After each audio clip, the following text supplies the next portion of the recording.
Cinema കണ്ട് ഇറങ്ങുമ്പോൾ നമ്മൾ കല്യാണം കൂടിയ ഒരു പ്രതീതിയാണ്. എന്തായാലും ഈ വിപിൻ ദാസ് എന്ന ഡയറക്ടർ നല്ല വർക്കൗട്ടായിട്ട് തന്നെ ചെയ്തിട്ടുണ്ട്. കാരണം നമുക്ക് മനസ്സ് തുറന്ന് ചിരിക്കാം. കാരണം ദുഃഖങ്ങളും പ്രയാസങ്ങളൊക്കെ ഉണ്ടെങ്കിൽ എല്ലാവർക്കും തിയേറ്ററും ധൈര്യപൂർവ്വം വന്ന് കണ്ടൊരു ട്രീറ്റാണ്. കാരണം നല്ല മനസ്സ് തുറന്ന് ചിരിക്കാൻ പറ്റിയ ഒരു പടം ഇപ്പൊ ഈ അടുത്ത് കണ്ടതിൽ ഇപ്പൊ ഇത് ഫുൾ ഇതെന്ന് പറഞ്ഞാൽ ചെറുതായിട്ടുള്ളൊരു കോമഡി അല്ല, നോൺ സ്റ്റോപ്പ് കോമഡിയാണ്. എന്തായാലും ഫാമിലി ടച്ചുള്ള ഒരു പടമാണ്. പിന്നെ പൃഥ്വിരാജും ബേസിൽ ജോസഫും തമ്മിലുള്ള കോമ്പിനേഷൻ അടിപൊളിയായിട്ടുണ്ട്, നല്ല വർക്കൗട്ടായിട്ടുണ്ട്. നമ്മൾ പൃഥ്വിരാജ് എന്ന് പറഞ്ഞ സീരിയസ് കഥാപാത്രം കണ്ടെങ്കിലും ഇദ്ദേഹത്തിന് ഈ കോമഡി ചെയ്യാൻ പറ്റും എന്നിപ്പോ തെളിയിച്ചിരിക്കുന്ന ഒരു പടമാണ് ഇത്.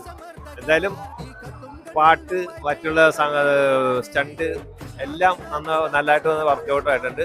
പിന്നെ ഗുരുവായൂർ അമ്പലം നമ്മ പോയി കല്യാണം കൂടിയ പ്രതീതി തന്നെയാണ്.